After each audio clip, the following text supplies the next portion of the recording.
I welcome you to my channel. Subscribe and listen to my new stories every day. I had always trusted Lucy, my wife of 6 years. She was the love of my life, my partner in everything, or so I believed. When she told me she needed to go on a business trip for a couple of days, I didn't think twice about it. She packed her bags, kissed me goodbye, and left with a promise to call every night. That evening, I was scrolling through Instagram, trying to catch up with friends and family. That's when I noticed a new story notification from Lucy. It struck me as odd since Lucy had never added me to her close friends list before. Curiosity piqued, I clicked on it, not prepared for what I was about to see. The video showed Lucy sitting in a lavish penthouse suite, the city lights twinkling like distant stars behind her. She wasn't alone. A man, obviously wealthy, with a slick appearance and a predatory smile, had his arm wrapped possessively around her waist. My heart sank as I watched her lean in and kiss him passionately, his hand boldly exploring her back. The betrayal hit me like a ton of bricks. I replayed the video, each frame etching deeper into my soul, the laughter and intimacy between them mocking the vows we once took. How could she? But there it was, in undeniable, vivid color, Lucy, my wife, in the arms of another man. Rage bubbled up inside me, a volcanic heat that threatened to consume everything. I needed to confront her, to hear her admit it. I dialed her number with trembling fingers, my other hand clenched into a fist. "Lucy," I said, my voice a mixture of pain and fury as soon as she picked up. "Care to explain the Instagram story?" There was a pause, a crackle of tension over the line. "Jack. I don't know what you mean." "What story?" "Don't play dumb with me, Lucy. The one where you're all cozy with Mr. Moneybags in a penthouse. Was that part of your business trip too?" The words spilled out, bitter and accusing. Another pause, longer this time. Then, a sigh. "Jack, it's not what it looks like. I can explain." "Explain." "Lucy, you were kissing him." My voice broke, the hurt slicing through me. "Jack, please. Let's talk when I get home. It's complicated." Complicated. The word lingered in the air, a flimsy excuse for the undeniable. I hung up, my decision clear. This betrayal was too deep, the wound too raw. I couldn't wait for empty explanations or hollow apologies. By the time Lucy returned from her so-called business trip, I was prepared. I had spoken to a lawyer and set the wheels in motion for a divorce. Our brief, final conversation was filled with her pleas and tears, but my resolve was ironclad. "We're done, Lucy," I declared as she begged me to reconsider. "I wish you well, but our paths part here."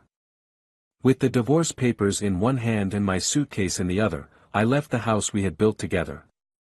Behind me lay the remnants of a love betrayed, and ahead, the daunting path of rebuilding my life.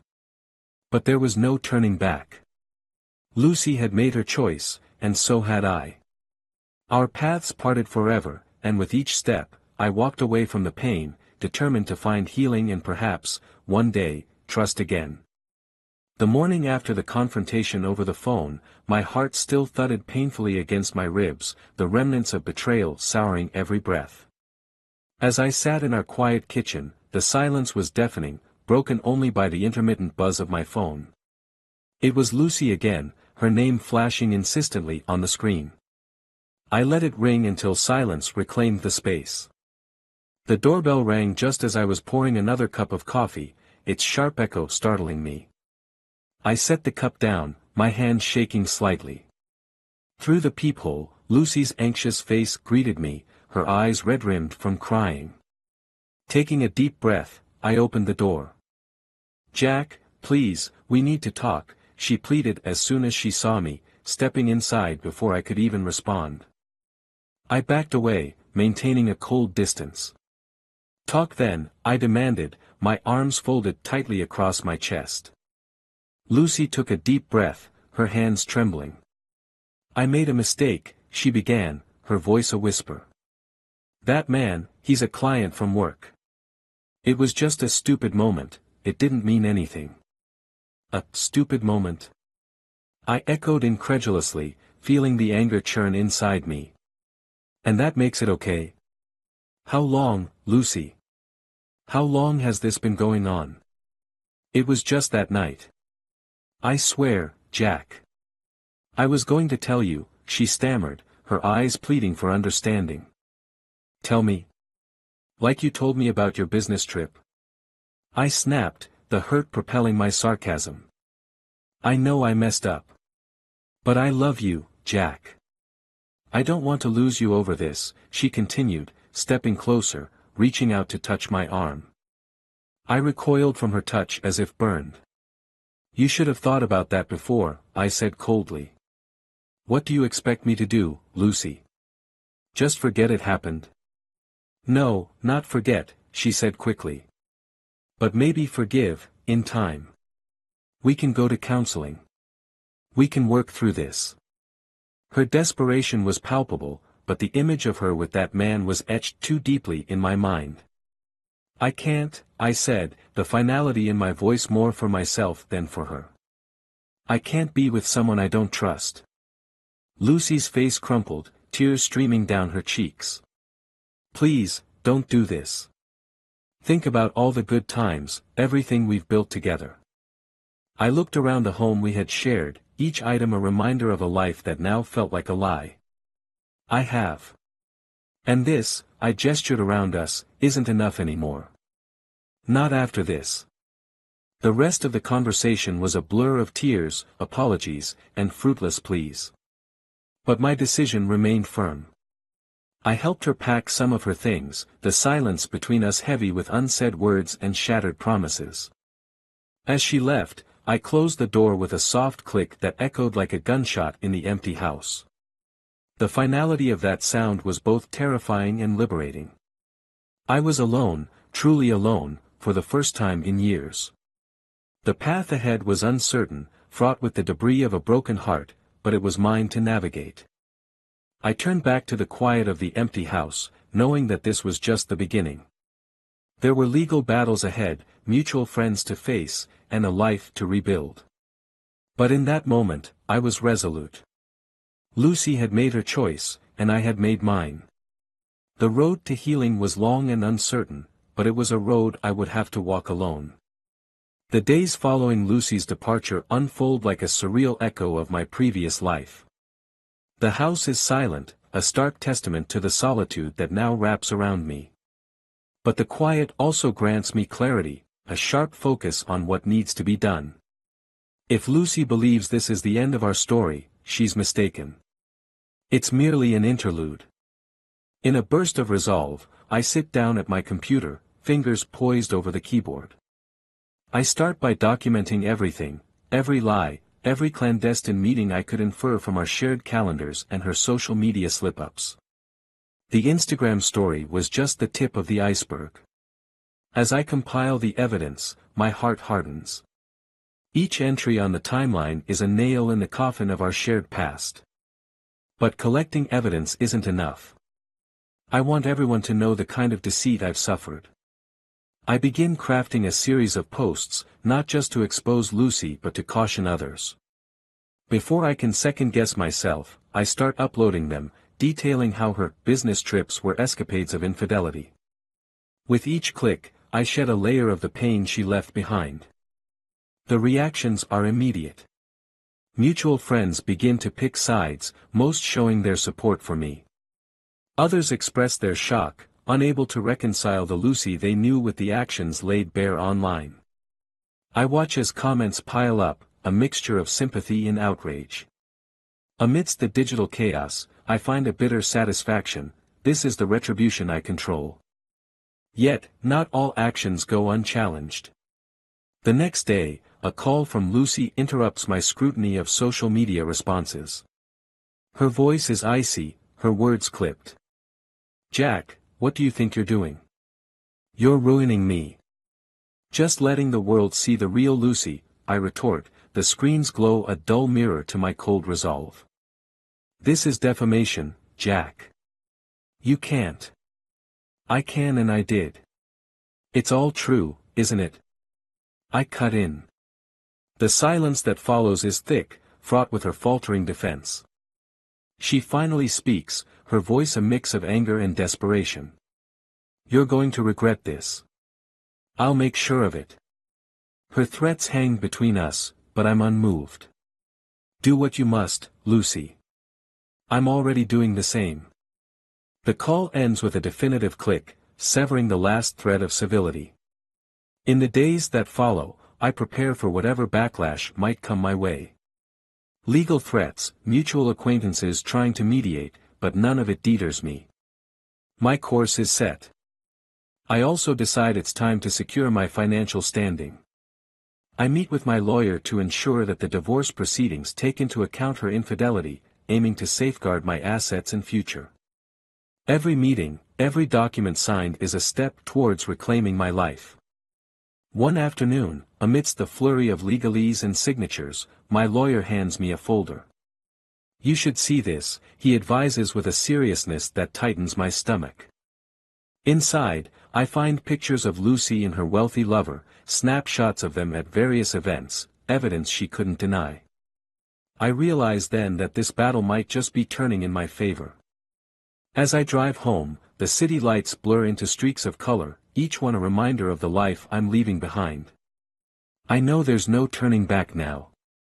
Lucy's betrayal has rewritten our story into one of loss and retribution, but I'm the one penning the last chapters.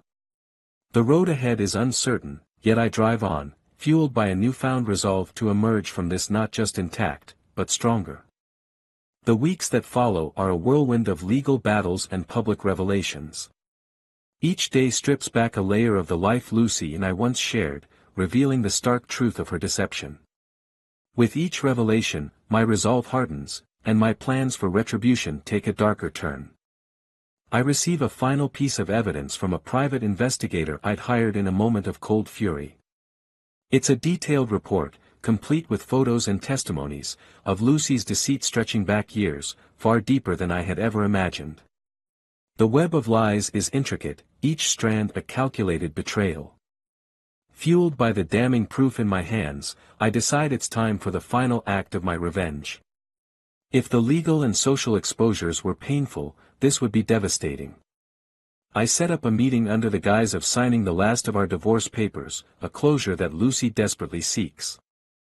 We meet at a quiet, upscale cafe, a public place that belies the private hell about to unfold. Lucy arrives, a mask of composed regret on her face. She's unaware of the storm she's about to walk into. Jack, can we just get this over with? Lucy's voice is weary, resigned, but I hear the undercurrent of eagerness to end this chapter. Of course, Lucy, I reply, my voice calm, the folder with the investigator's report sitting heavily in my briefcase. But first, there's something you need to see. I slide the folder across the table to her. Confusion flickers across her face as she opens it, her eyes widening with each page she turns. The photos, the testimonies, her entire deceit laid bare in excruciating detail. What is this, Jack? Why are you doing this? Her voice cracks, the facade crumbling. This is who you are, Lucy. Everyone saw the superficial lies, but this is the depth of your betrayal. My words are cold, sharp as blades. Tears start to roll down her cheeks, but my heart is stone. How could you keep this going for so long, Lucy? How many lies did it take? I was going to tell you, eventually. I was scared, she stutters, her composure broken. Scared? No, Lucy, you enjoyed it. You thrived on it. And now, you will live with it. I stand up, signaling the end. Jack, please, her plea is drowned by the buzz of the cafe, by my steps walking away. I leave her there, a public display of her private hell. My lawyer would handle the rest. The divorce would strip her of any financial comfort she expected to have, leaving her with nothing but her guilt. As I walk away, the weight of my actions settles around me like a cloak. Yes, I had my revenge, but at what cost? The woman I loved was a ghost, a specter of deceit.